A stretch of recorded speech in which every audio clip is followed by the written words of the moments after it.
న్యూస్కి స్వాగతం. తాము చేయని తప్పకు తమకు తూనికల కొలతల శాఖ అధికారులు జరిమానా విధించారని సయ్యద్ జ్యువెలర్స్ అధినేత సయ్యద్ ఇలియాస్ ఆవేదన వ్యక్తం చేశారు. తూనికల కొలతల శాఖ అధికారులు స్టాంపింగ్ వేసి ఇచ్చిన వెయింగ్ మిషన్స్ ని తాము వాడుతున్నట్లు సయ్యద్ ఇలియాస్ పేర్కొన్నారు.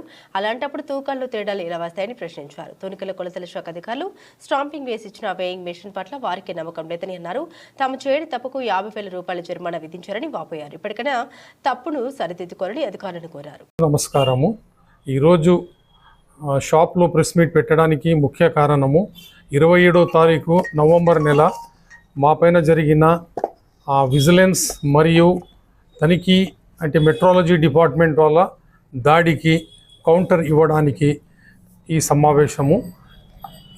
ఆ రోజు వాళ్ళు వచ్చి మా వెయింగ్ స్కేల్లో పొరపాటు ఉందని చెప్పేసి మా పైన భారీగా 50,000 జరిమానా వేశారు. కానీ వాళ్ళు వచ్చింది 27వ తారీఖు నవంబర్లో. 14 నవంబర్కే ఆ సేమ్ మెషిన్కు మేము స్టాంపింగ్ చేయించి వాడుతున్నాము.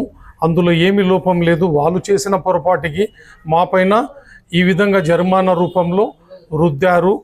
ఇదంతా వాస్తవంగా లేదు, సరిగా లేదు. దీని నుంచి చాలా మాకు బాధ కలిగించింది. వాళ్ళు మా పైన తూకాల్లో మోసం చేస్తున్నారని ఈ విధంగా మా పైన పత్రికల్లో వీడియో తరపున ప్రచారం చేశారు. అది మా అసోసియేషన్ ద్వారా కూడా ఈరోజు ప్రెస్ మీట్ పెట్టి దానికి భారీగా ఖండించాము. ఇప్పుడు నీ షాప్లో వాళ్ళు చేసిన పొరపాటుకు వాళ్ళు చేసిన స్టాంపింగ్ చేసి ఆ స్టాంపింగ్కే విలువ ఇవ్వలేదు. వాళ్ళు స్టాంపింగ్ చేసింది వ్యాలిడిటీ 1 ఇయర్ ఉంటుంది. అది నెక్స్ట్ ఇయర్ నవంబర్ వరకు ఆ వ్యాలిడిటీ ఉంటుంది.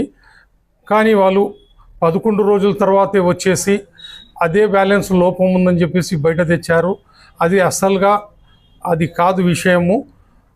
దానిపైన మా పైన జరిమానా వేశారు. దానికి మేము ఖండిస్తున్నాము.